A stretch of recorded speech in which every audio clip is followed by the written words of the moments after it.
Hello everyone, today we're going to talk about two things that I love, Linux and Blue Reflection, and why both of them suck ass when combined. Now recently I upgraded my PC build, or I think it would be more accurate to say that I built a new one if we're being honest, and because of that I've been doing some minor testing of games that I own. A lot of the results are ones that I expected, which is barely any improvement because I'm still using the same graphics card that I had before, so it didn't surprise me that Blue Reflection Second Light continued to be a stutterfest even after upgrading to an AM5 platform. But this time I snapped because, to be honest, I do intend on getting this game to reach playable status eventually, so I need to push its limits to the extent that I can. Now, there is one minor addendum that I would like to share. In the past, I mentioned that Second Light ran pretty badly on Linux, which implies that it's a Linux exclusive problem. However, I've had some time to dig into the situation a bit deeper, and even though I can't say with 100% certainty that this game runs better on Windows, it's actually not entirely an issue with Linux. So to demonstrate what we've been facing, look at this fucking footage. Look at what's written at the top left corner. Now, I know the RX 6600 isn't the best thing ever, but this, at 1080p, this ain't normal. Even Yakuza Kiwami 2, which has an infamous engine that bogs down every modern system, I can play that game in 1080p ultra wide at 60 frames per second max settings, yet Blue Reflection will dip as far as 49? What the fuck's going on? Well, there's quite a lot to unpack. You see, right now I'm going to show you footage of the same game running on Windows 10 with a more detailed overlay. And as you can see here, the GPU usage varies in the 70% range, never reaching close to 100.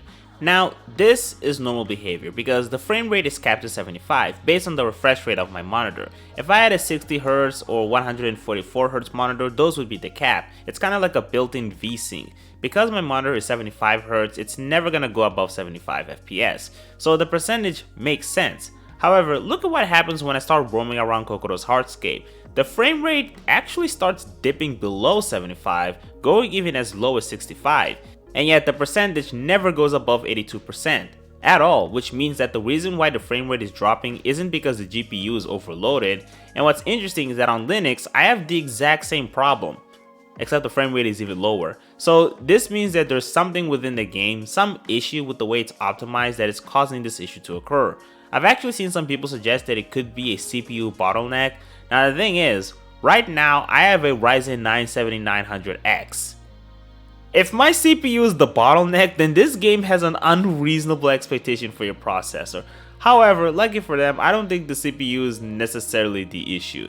You see, earlier this year, the person behind the DXVK repository, namely Deutsche, found out that a lot of games developed by Gus, namely from the Atelier series, had this problem where they would overload themselves with multiple GPU sync points, which ended up resulting in the GPU being underutilized, meaning that this is a problem that will probably happen regardless of which GPU and CPU you have, because the resource management causes the GPU to be underutilized in several instances. I think the only time I've seen people claim that they fixed this was through them altering the power management on their Nvidia card. However, I can't confirm if this is true or not because, well, I don't really have the resources to do that. However, Deutsche did provide a mod that mitigated this issue, and although this was mainly for the Atelier games, I can confirm that this also works with Blue Reflection, and it does actually improve the performance quite a bit, and there's actually a really good way of proving this. So remember how I mentioned that this game limits your frame rate based on the refresh rate? While there isn't a way to disable this in the graphics settings, there's actually a method that you can use to unlock the frame rate. So first of all, you will need to have Mangohud installed. Now you can build it from source, but if you have an Arch-based distribution, you can also install the packages from the AUR and use a helper like Yay to build it automatically. Once you have it installed, you will need to go to the game's launch options. Type Mangohud just to have the overlay enabled. After that, you'll need to type mangohud_config equal vsync. Once you boot the game up again, the frame rate will be completely unlocked. This is great because we can get a pretty good idea of to what extent the frame rate is limited based on either the GPU getting maxed out or being underutilized.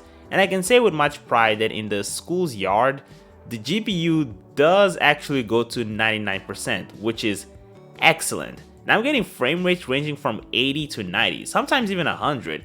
Meanwhile, before I had the Atelier fix, in the same areas I was getting frame rates hovering in the 60s, sometimes it would maybe decide to go up to 70, so this is a very good improvement. Now of course I should note that this Atelier mod doesn't fix the issue in every area. For example, in the first floor of the school's facility, the GPU usage averages at around 77%. Now luckily it doesn't result in degraded frame rates. I'm still capable of getting 80 to 90 frames per second, so not that big of a deal. Also, one other thing, when it's night, the GPU doesn't get maxed out. During the day it's 99%, but at night it's somewhere between 80 to 90%. Where it's a real problem though is when I start exploring Kokoro's hardscape, and I would be lucky if the GPU usage ever goes above 75%, and as for the frame rate, there are many instances where it dips below 60. Now, granted, it's better than when I was falling as low as 49 FPS, and to be honest, by tweaking the graphics settings a little bit, I could probably get a consistent above 60 FPS experience. But to me, when I first bought this game, this solution wasn't enough, especially because I was taking into account the widescreen patch, and playing the game at that resolution is even more taxing, and I would have to make even more compromises on the graphics settings, which at some point I just stopped caring because this is not what I signed up to experience. At that stage, I was better off hoping for a delusional PS5 remaster that will never come out. But that was the situation I was in several months ago. Nowadays, I figured out a new solution that actually does make this game somewhat playable for me. Not yet, but pretty close. So there's this package you can install called Gamemode, which is available on pretty much all of the official repositories as far as I'm aware. To activate Gamemode, all you have to do is type Gamemode run in the launch options, and doing this actually did mitigate this issue with the small GPU load. To bring up the first floor once again, this time the GPU usage is consistently above 80%, which is still not great, but it's an incremental improvement nonetheless. Interestingly enough, earlier in the video I mentioned that the CPU wasn't the bottleneck, although there are some interesting things to note. One of the things that the Atelier fix does is that it offloads some of the copy resource calls to the CPU, meaning that the game becomes a bit more dependent on the CPU. I mention this because when game mode is enabled, I do notice that the clock speed increases across all of the cores, which might explain why the GPU suffers less from underutilization because it doesn't need to wait as long for the resources to get updated, since it's being done partially on the CPU, which is now running at a higher frequency. However, it's mainly on Kokoro's hardscape where this change has the most important impact, because now in the first area, due to the increased percentage, the frame rate has no issues going above 70. Fuck, it would even go up to the 80s when it feels like it. Of course, this isn't every time, and especially once we enter the second stage of the hardscape, it has a lot more trouble surpassing 60 FPS, although in my experience it never dipped below 60, meaning that I could probably have a smooth experience by just simply locking the frame rate to 60 and keeping the settings at max. Although since I have a 75Hz monitor, it would benefit me more if the frame rate would stay locked to 75. Luckily, after experimenting with the graphics settings, I came to learn that the setting that has the biggest impact on the frame rate is the shadow quality. So if I just simply change it to standard, I will get an above 75 FPS experience. Sometimes it can even go up to 90. So for me at least, as far as having a rock solid experience at close to max settings in 1080p, I have two options that are fine with me. Of course, I don't think I'd be able to get anywhere close to 120 FPS in these areas unless I severely nerf the graphics settings, which even then I still doubt.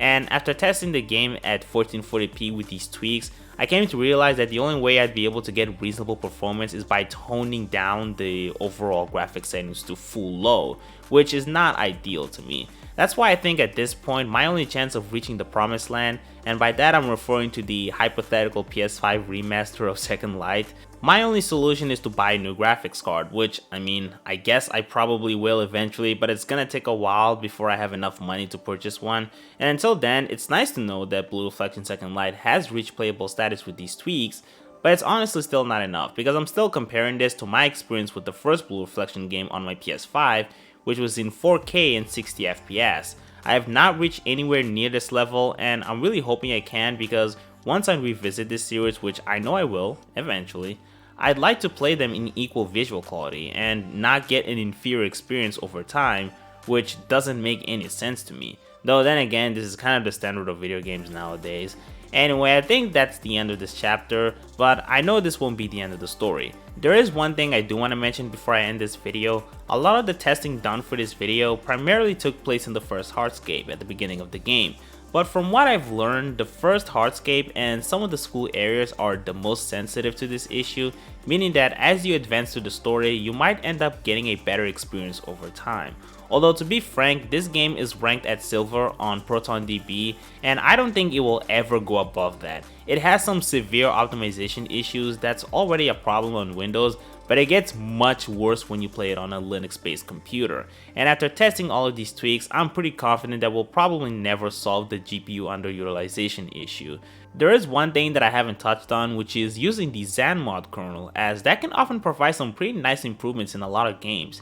Now I tested this for myself, and to be honest, the only difference I noticed is that it doesn't require game mode to push the CPU clock speeds.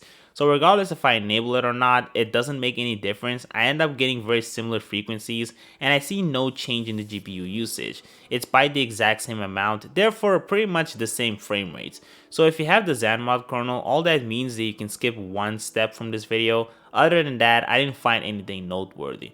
One other thing I would like to note is that during cutscenes and battles, the GPU is also underutilized, but in general, they don't have a significant impact on the frame rate. In fact, sometimes I get higher frame rates during matches compared to any other instance in the game. So even if it's only using 71%, while it does mean that we could have gotten more if the GPU was fully utilized, at the same time, I wouldn't complain about this aspect too much.